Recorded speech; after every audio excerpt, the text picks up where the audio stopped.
Buenos días, Ecomundo, ojalá 4RD. El conteo regresivo final del año continúa y el cuarto trimestre se nos va agotando. El 2015 entra en su tramo final. En el día de ayer se dio la esperada e histórica decisión de la Reserva Federal de aumentar las tasas de interés por primera vez luego de 10 años.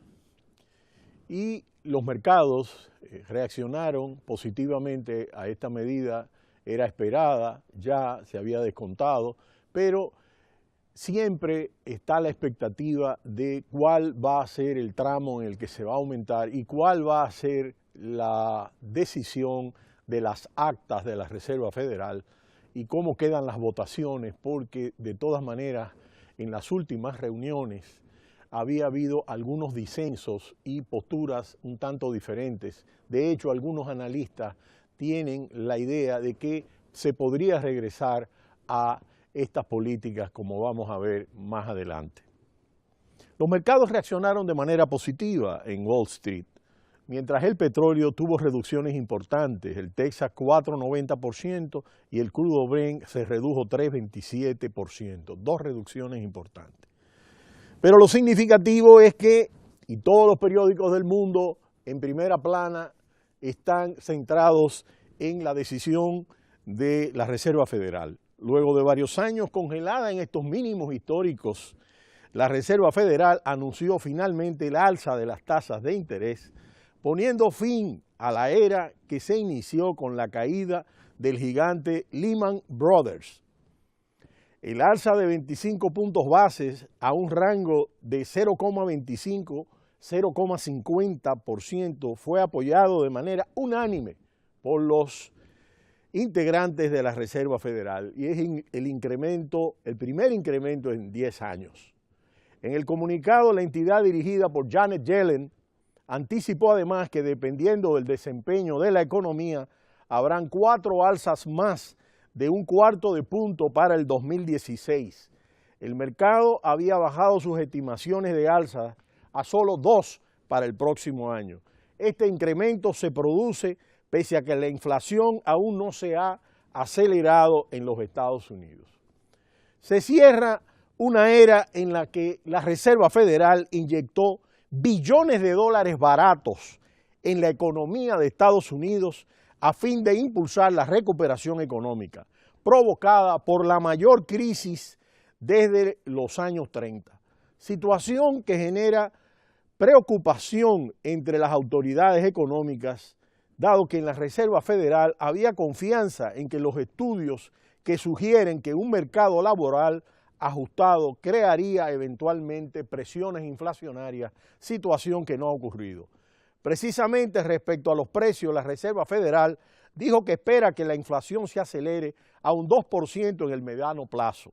Pero esta es una jugada riesgosa considerando que la inflación global está en mínimos históricos y muchos bancos centrales se mantienen en modo de flexibilización intentando que sus economías puedan cobrar impulso. En el día de hoy todos los bancos centrales del mundo están atentos, están haciendo sus análisis, de manera particular los bancos centrales de la eurozona, de China, de Japón, de América Latina y de todo el mundo. Si nosotros vemos el gráfico de la evolución de las tasas de interés desde 1990, vamos a ver justamente en la última parte de la gráfica, la vamos a comentar hoy y mañana, está la abrupta caída desde el periodo 2007-2008, está esa trama donde se opera la recesión y fíjense que hay una caída libre, vertical, que prácticamente se aproxima a cero, entre 0 y 0,25%, y está plana en una trama oscura. Y esa es la tasa de interés que se mantuvo estática en los últimos 10 años. Y justo ha tenido un pequeño incremento de 0,25%. El alza de 25 puntos base, tal como esperaba el mercado, se produce justo en este momento, después de estos 7 años congelada. En ese entonces, encabezado por Bernard Bernanke, que era el que era presidente de la Reserva Federal cuando se toma esa decisión de disminuir desde aquel punto máximo hasta abajo cuando la gran recesión. Y en este momento se decidió dejar las tasas en un rango de 0% a 0,25% para enfrentar la gran recesión. 3 meses antes de ese movimiento, el sistema financiero estadounidense se encontraba al borde del precipicio y el 15 de septiembre del 2008 el ambiente de los mercados estaba enrarecido. No había mucho que la Casa Blanca se había visto obligada a rescatar a Bear Stearns, el quinto mayor banco de inversión, y a nacionalizar las firmas hipotecarias Fannie Mac y Freddie Mac. Sin embargo, por esos días nadie sospechaba que Lehman Brothers, el todopoderoso banco fundado en 1850 y que había sobrevivido a la Gran Depresión, estaba a punto de caer. Lehman se declaró en quiebra tras el colapso en las negociaciones de venta a Barclays y Bank of America. Dejaba así un agujero de 638.000 millones de dólares, el mayor en la historia corporativa. Pero el gobierno de George Bush decidió que había llegado el momento de que Wall Street asumiera sus excesos. Sin embargo, la administración de Bush no pudo mantener esta postura por mucho tiempo, ya que la caída del gigante bancario generó un efecto dominó que no solo amenazaba con hundir a la mayor economía del mundo, sino que al sistema financiero de todo el planeta. Fue así como Washington salió al rescate de gigantes como la aseguradora AIG, que recibió una inyección de 85.000 millones justo antes de quebrar. Al mismo tiempo, la Casa Blanca y la Reserva Federal activaron un plan de emergencia para rescatar la banca por 700.000 millones de dólares. Este aspecto, y volvamos al gráfico, es un elemento que nos muestra cómo se introduce esta política monetaria por Bear Bernanke en ese momento en el que se cae toda la economía el 15 de septiembre y a partir de ahí cómo vertiginosamente la Fed reduce la tasa de interés, inyecta billones de dólares para tratar de inyectar a través de esta liquidez a empresas, a familias, a todos los entes económicos, todos los actores económicos para reanimar la economía. Y durante todo este periodo, la Reserva Federal ha mantenido esta tasa de interés como un objetivo fundamental de su política económica.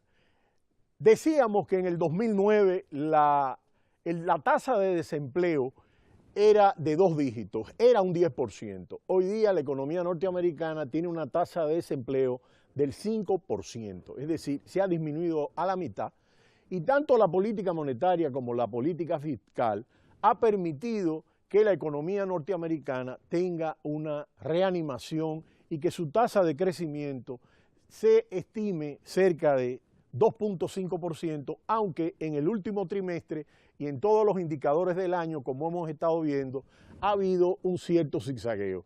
De todas maneras, es el punto luminoso de la economía mundial y la economía norteamericana es el 18% del consumo mundial, de manera que lo que ocurre en esta economía tiene una repercusión sumamente importante. Ahora bien, el alza de las tasas de la Reserva Federal, para algunos analistas que ven todo el impacto de esto en los mercados internacionales, dada la tendencia a la baja que ha tenido la economía mundial con tasas entre 0 y 2%, 2.5%, de acuerdo a las estimaciones de los organismos internacionales, del Fondo Monetario Internacional, del Banco Mundial, de CEPAL y de otros organismos. Y lo que se estima es que varios factores podrían obligar al Banco Central de Estados Unidos a dar atrás y recortar las tasas de interés. De acuerdo a estos analistas, aclaro que vamos a analizar los pros y los contras de estas medidas desde diferentes puntos de vista. Una crisis en los mercados internacionales y una inflación persistentemente baja, porque es el punto donde esta política de la Reserva Federal no ha podido lograr, es decir, que se mantiene una inflación muy baja. Y esa inflación muy baja es una persistencia característica del momento actual de la economía mundial, porque esto está pasando en toda la Unión Europea, está pasando en Japón, está pasando en China, y es un aspecto importante a la hora de poder entender la reanimación del ciclo económico. El tercer aspecto es que se produzca alguna nueva burbuja financiera que golpee la economía, como han sido las anteriores que se han presentado, sobre todo la burbuja tecnológica que se operó a partir del 2000 y que luego vamos a analizar. Y la pérdida de impulso de un ciclo expansivo, y esto es muy importante, de 78 meses, que es ya el más largo que 29 de los 3 olas expansivas que tuvo la economía norteamericana desde 1854. Y repito este último punto porque vamos a continuar analizándolo en relación al gráfico que tenemos de las tasas de interés de la Reserva Federal. Es decir, hay un ciclo económico que es el que se ha logrado en la última etapa de la economía norteamericana, y la pérdida de ese impulso de un ciclo económico expansivo de 78 meses que ha tenido la economía norteamericana fruto de esta política es el más largo que 29 de los 33 ciclos expansivos que ha tenido la economía norteamericana desde 1854. Por eso, los analistas que sostienen esta tesis de que este aumento de tasa de interés de la Reserva Federal podría durar poco, es justamente que ya se ha logrado un ciclo expansivo muy alto que pudiera tener un techo y que luego podría venir una baja y que entonces la Reserva Federal tuviera que volver a actuar. Pero será hasta mañana cuando analizaremos este y otros tópicos, sobre todo relacionados con la decisión de la Reserva Federal en América Latina, en las economías emergentes, sobre todo en China, en India, en Rusia, en Brasil, en Sudáfrica, y cómo esto afecta a todo el mercado de bonos, etc. De manera que mañana continuaremos en Ecomundo, ojalá 4RD. No le cambie, cita cultural.